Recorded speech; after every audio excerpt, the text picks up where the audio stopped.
नमस्कार दोस्तों, आखिरकार 5 दिनों तक करनाल के मिनी सचिवालय के बाहर धरना दे रहे किसानों की आज जीत हुई। जीत यूं हुई कि हरियाणा के जो किसान, पंजाब के जो किसान मिनी सचिवालय के बाहर इस बात को लेकर आंदोलनरत थे, धरने पर थे कि उन पर लाठियां बरसाने वाले एसडीएम आयुष सिन्हा के खिलाफ कार्रवाई हो, सरकार जांच के आदेश दे और उस लाठीचार्ज में सिर फोड़ने के आदेश देने वाले लाठीचार्ज की वजह से जिस किसान की मौत हुई उसके परिजनों को मुआवजा मिले और सरकारी नौकरी मिले।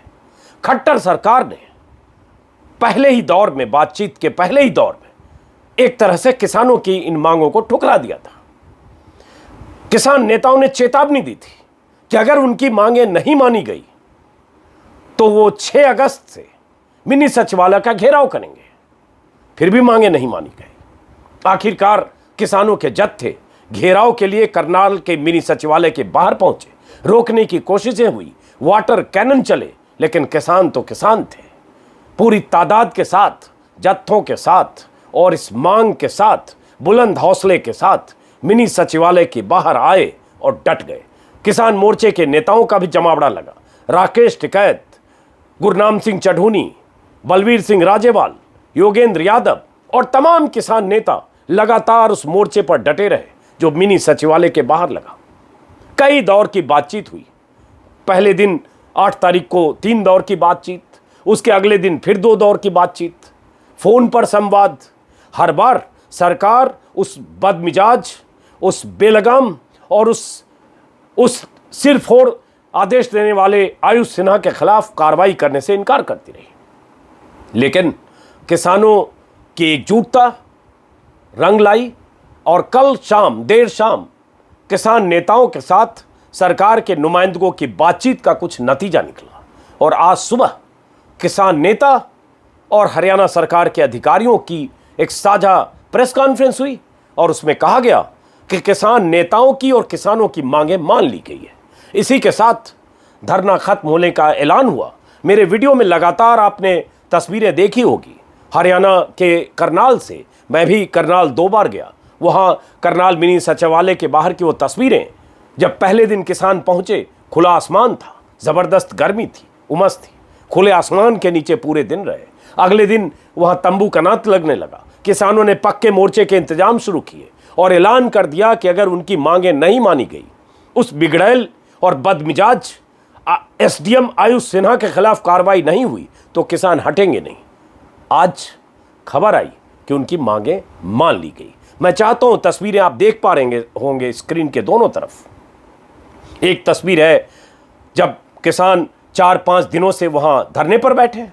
दूसरी तस्वीर है जब आज सुबह करीब 10:30-11 बजे हरियाणा सरकार के ACS Devendra Singh, additional chief secretary Devendra Singh और जिले के अधिकारियों के साथ किसान नेताओं की प्रेस कॉन्फ्रेंस हुई। वो दूसरी तस्वीर आप देख रहे हैं। लेकिन इस कामयाबी के लिए किसानों की उस हौसले को और किसानों की उस मोर्चेबंदी को शाबाशी देनी होगी कि आखिरकार सरकार को उनके सामने झुकना पड़ा। क्या हुआ बातचीत में, कैसे ये यहाँ तक पहुँचे, इसके लिए आप एक बार, मैं चाहता हूँ, गुरनाम सिंह चढ़ूनी, जिन्होंने मोर्चेबंदी में अहम भूमिका निभाई, उनका बयान साझा प्रेस कॉन्फ्रेंस के तुरंत बाद का है। आप सुने, इससे आपको अंदाजा लगेगा। क्या सकारात्मक रही? हल निकल गया? हल निकल गया है। उसमें जो 2-3 मांगें हमने रखी थी वो करीब सारी मानी जा चुकी हैं। जहाँ तक मृत परिवार की भरपाई का सवाल था, वो हमने 1 नौकरी मांगी थी, लेकिन कल हमने उसके लिए 2 नौकरियाँ मांगी हैं। तो 2 नौकरियाँ सरकार ने मंजूर कर ली हैं, प्रशासन ने। 2 नौकरियाँ उसकी रखी जाएंगी और डीसी रेट 2 तरह का होता है। एक तो होता है सीधा रख लें, उसको जब मर्जी निकाल दें और वो पक्का नहीं होता। एक होता है पोस्ट के इंगेस्ट रखी जाए, वो बाद में पक्के होने के उसके चांस होते हैं। तो दोनों नौकरियाँ पोस्ट के इंगेस्ट होंगी। और दूसरा जो है जो जांच है, वो हमारे वकीलों ने एक राय दी थी कि हम सीधी FIR की जो मांग कर रहे हैं वो हमारा कमज़ोर है। अगर उस पर सीधी FIR दर्ज होती है तो यहीं के प्रशासन ने उसकी इंक्वायरी करनी है, यहीं के थानेदार ने करनी है, तो वो उसकी इंक्वायरी अपने अधिकारियों के विरुद्ध करेगा नहीं। तो वो उसको कमज़ोर करेगा, उसको रद्द करेगा, उसको आने बहाने से उसको वो निपटाएगा। और अधिकारी जो है वो कोर्ट में भी जा सकते हैं, कोर्ट उसको क्वेश्चन कर सकती है। लेकिन अगर हाई कोर्ट का जज इंक्वायरी करके और फ्रेश FIR दर्ज करवाता है तो वो हमारा सबसे मजबूत रहेगा। तो वो हमने कल रखी थी, वो सरकार ने मांगी। आज आंदोलन स्थल खाली हो जाएगा। हाँ, अभी इस पे हमने सभी लोगों की राय ले ली, सभी लोगों ने अपनी सहमति जताई है और अब जो है जाके वहाँ पे जो मीटिंग होगी संयुक्त मोर्चा की कही गई थी, वो होगी मीटिंग या नहीं होगी? नहीं, अब यहाँ नहीं होगी, अब तो वो दिल्ली में होगी, यहाँ उसको कोई मतलब नहीं है। अब आज किसी मीटिंग का कोई मतलब नहीं है। कोई मीटिंग का कोई अब जब फैसला हो गया तो मीटिंग का क्या करेंगे? मीटिंग तो आगे बढ़ाने के लिए थी ना कि क्या और करें? इस फैसले से और- सभी संगठन संतुष्ट हैं। और जो जैसे हमारा पहले बस्ताड़ा पे धरना था वैसे जारी रहेगा। जैसे हम पहले बीजेपी JJP का घेराव कर रहे थे या काले झंडे दिखा रहे थे, एज इट इज जारी रहेगा। और जो दिल्ली वाला आंदोलन है वो एज इट इज जारी। इसको कैसे देखते हैं आप? किसानों का जीत है। अब ये तो मीडिया वालों ने देखना, आप कैसे देखते हो? हम तो हमारी तरफ से तो जीत है, अब आप क्या लिखोगे पता नहीं। 3 किसान को तो आपने सुना गुरनाम सिंह चढ़ूनी को। गुरनाम सिंह चढ़ूनी ही वो किसान नेता थे जिन्होंने 28 अगस्त के उस हादसे के बाद, उस घटना के बाद, उस लाठीचार्ज के बाद 29 तारीख को पंचायत करके ये ऐलान किया था कि 6 सितंबर तक सरकार उनकी मांगे माने। और मांगे क्या थी? पहली, SDM के खिलाफ कार्रवाई हो, मामला दर्ज हो, जांच के आदेश हो। दूसरी, मृतक के परिजनों को नौकरी और मुआवजा मिले। और तीसरी, घायलों को भी मुआवजा मिले। सरकार सिरे से खारिज करती रही और उसके बाद किसानों का करनाल के उस मिनी सचिवालय के बाहर आंदोलनकारी किसानों का मजमा, धरना और घेराबंदी। आज आपने सुना गुरनाम सिंह चढ़ूनी को साझा प्रेस कॉन्फ्रेंस के दौरान ऐलान किया गया कि तीनों मांगे सरकार ने मान ली है। थोड़ा फेरबदल है। मांगे ये कि SDM आयुष सिन्हा को 1 महीने के लिए छुट्टी पर भेज दिया गया। हाईकोर्ट के जज पूरे मामले की जांच करेंगे, यानी न्यायिक जांच होगी कि एक SDM अगर कह रहा था अपने पुलिस के जवानों से कि कोई भी अगर बैरियर पार करने की कोशिश करे सिर फोड़ देना, और इस तरह के आदेश के बाद सिर फोड़े गए। 10-10, 20-20, 18-18 टांके लगे किसानों को। एक की मौत हुई, सुशील काजल नाम के किसान की। तो जिस किसान की मौत हुई उसके परिवार के 2 सदस्यों को नौकरी पर सहमति बनी। किसानों की मांग 1 की थी, लेकिन कल उन्होंने 2 मांग की और आज सरकार ने उस परिवार के 2 सदस्यों को नौकरी का वादा किया, सरकारी नौकरी। तो एक तरह से यह किसानों की जीत है। उसी का ऐलान अभी गुरनाम सिंह चढ़ूनी ने किया। अब वहां से धरना, जब मैं वीडियो बना रहा हूं, मेरी जानकारी के मुताबिक धरना समेटने की प्रक्रिया चल रही है। अब मैं चाहता हूं कुछ तस्वीरें आपको दिखाऊं उस साझा प्रेस कॉन्फ्रेंस की, और उस प्रेस कॉन्फ्रेंस में अधिकारियों ने और गुरनाम सिंह चढ़ूनी ने क्या कहा, यह भी सुनिए आप। 3-4 दौर की आपको मालूम है, पहले वार्ता हुई है और बड़े अच्छे वातावरण में पहले भी वार्ता चली। और कल जो हमारी वार्ता हुई बहुत ही सकारात्मक माहौल से और बड़ी सौहार्दपूर्ण वातावरण में वार्ता हुई। और फाइनली तकरीबन हमारी फाइनल स्टेज पे थी। लेकिन जैसे चढ़ूनी साहब और सब कृषक नेताओं से बात हुई कि हम फाइनल जो अपना जो भी अनाउंसमेंट करेंगे सहमति के बारे में, वो सुबह 9 बजे करेंगे, सारा सलाह मशवरा करने के बाद। तो अब हमारा जो भी था वो फाइनल स्टेज पे होके, और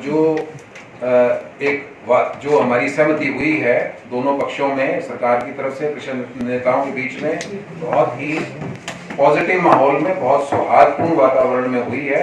और हमारी आम सहमति से ये निर्णय जो हुए हैं उनकी मैं घोषणा आपके सामने कर रहा हूँ कि इस सारे प्रकरण में हरियाणा सरकार 28 अगस्त 2021 को बस्ताड़ा टोल पर हुए घटनाक्रम की न्यायिक जांच करवाएगी। और यह जांच हाईकोर्ट के रिटायर्ड जज से करवाई जाएगी एवं जांच यथासंभव 1 माह में पूर्ण होगी। और पूर्व SDM श्री आयुष सिन्हा जी इस दौरान छुट्टी पर रहेंगे। और हरियाणा सरकार मृतक किसान सतीश काजल के 2 परिवारजनों को सरकार DC रेट पर सैंक्शन पोस्ट पर नौकरी देगी, यहीं पे करनाल डिस्ट्रिक्ट। तो ये मोटे तौर पे हमारा समझौता हुआ है और इस पर दोनों पक्षों की पूर्ण रूप से सहमति है और बड़े सौहार्दपूर्ण वातावरण में ये समझौता हुआ है। ये मैं आपके सामने आज बताना चाहता हूँ।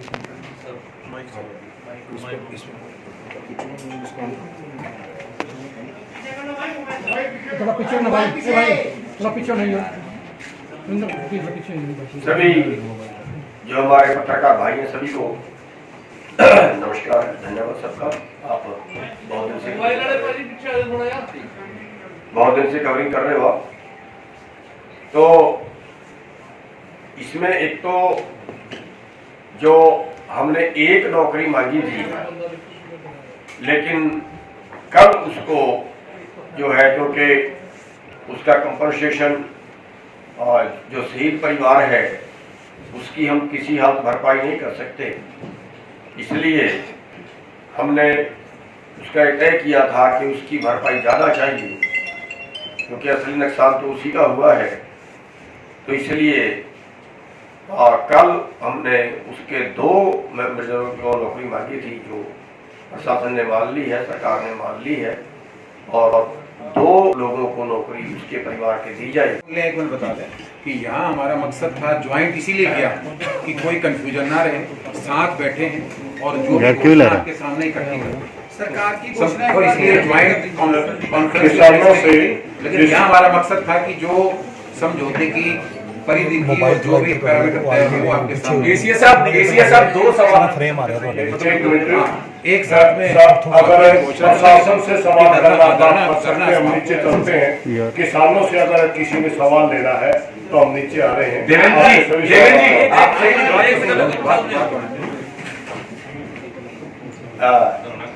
मेरे ख्याल से और कोई सवाल अगर आपने करना है सर।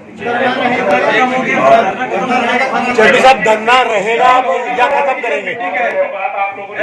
जो मीटिंग है वो होगी सर। जो धरना है वो हमारा जो हमने सलाह की है और जो समझौता हमारा हुआ है, इसकी हम अपने सभी लोगों से परमिशन लेके आए हैं, और अभी जो है उसकी और जो समाप्ति की वो घोषणा नीचे जाके करेंगे। अब करनाल में किसानों ने धरना प्रदर्शन या आंदोलन खत्म करने का फैसला किया है, और वो किसान जो दिल्ली की सीमाओं से उठकर करनाल के मिनी सचिवालय के बाहर पहुंच गए थे, टिकरी बॉर्डर से, सिंगू बॉर्डर से, यहाँ तक कि पश्चिमी यूपी से भी बहुत सारे किसान वहाँ पहुँच गए थे, हरियाणा के कई जिलों के किसान वहाँ पहुँच गए थे, जिनकी तस्वीरें आपने मेरे वीडियो में देखी होगी, क्योंकि 2 दिन लगातार सुबह से देर रात तक मैं भी करनाल में था। वो सारे किसान अब वहाँ से उन्हीं मोर्चों की तरफ लौट रहे हैं जहाँ करीब करीब 9.5 महीने से बैठे हैं। सवाल ये है, इस मोर्चे पर, करनाल के मोर्चे पर किसानों की जीत हुई, लेकिन वो मोर्चा जो दिल्ली की सीमाओं पर 9.5 महीने से है, 26 नवंबर से, अगर देखें आज से 13-14 दिन बाद 10 महीने हो जाएंगे, वो मोर्चा अभी भी उसी तरह से टिका हुआ है। उस मोर्चे पर किसान अभी भी बैठे हैं। ये अलग बात है कि सरकार एक बार नहीं 100 बार कह चुकी है कि उनकी मांगें नहीं मानी जाएगी, कृषि कानूनों की वापसी नहीं होगी, एमएसपी पर कानूनी गारंटी जैसी कोई बात नहीं है। अब सवाल यही उठता है, ये मोर्चा और ये आंदोलन और किसानों की ये घेराबंदी ये कब तक चलेगी? यूपी में 5 महीने बाद चुनाव है, किसान अब जिले जिले पंचायतों की बात कर रहे हैं, यूपी में मिशन यूपी शुरुआत करने की बात कर रहे हैं, मुजफ्फरनगर से बिगुल फूंक दिया गया है, अब उसका असर देखना है। सियासी दलों की रजामंदी होती है किसानों के साथ, जिसमें विपक्ष के दल हैं वो शामिल होते हैं, किसानों की मांग को कितनी मजबूती से उठाते हैं अपनी रैलियों में। और इन सब के बाद क्या बीजेपी सरकार पर अगले कुछ महीनों में चुनाव के डर से, किसानों की एकजुटता के डर से कोई ऐसी स्थिति बनती है, या ऐसी सहमति बीजेपी सरकार इसके लिए तैयार होती है? ये देखने का वक्त। फिलहाल किसान अपनी मांगों के साथ डटे और अड़े हुए हैं। एक जीत के लिए, एक कामयाबी के लिए आज उनमें जश्न जरूर है, लेकिन लड़ाई अभी असली और बड़ी लड़ाई उस मांग के लिए है, उन मांगों के लिए है जिसके लिए वो 9.5 महीने से दिल्ली के मोर्चे पर बैठे हैं। फिलहाल इस वीडियो को दोस्तों यहीं खत्म करते हैं, फिर मुलाकात होगी किसी और वीडियो में। और अगर आप चाहते हैं, चूंकि मैं यूपी के ज़िले ज़िले के दौरे कर रहा हूं, अगर आप चाहते हैं कि आपके ज़िले में आऊं तो आप मुझे मेल कर सकते हैं ajitanjum2022@gmail.com, और अपने इलाके की समस्याएं लिखें, क्यों आप चाहते हैं मैं आऊं ये भी लिखें, अपना नाम और पता लिखें। और एक अपील जो मैं अक्सर नहीं करता हूं कि अगर आपने मेरे वीडियो को सब्सक्राइब नहीं किया तो सब्सक्राइब करें, ताकि मेरी बात, मेरी आवाज़ और आपकी आवाज़, क्योंकि मैं आपकी आवाज़ ही उठाता हूं, ज़्यादा से ज़्यादा लोगों तक पहुँचे। नमस्कार।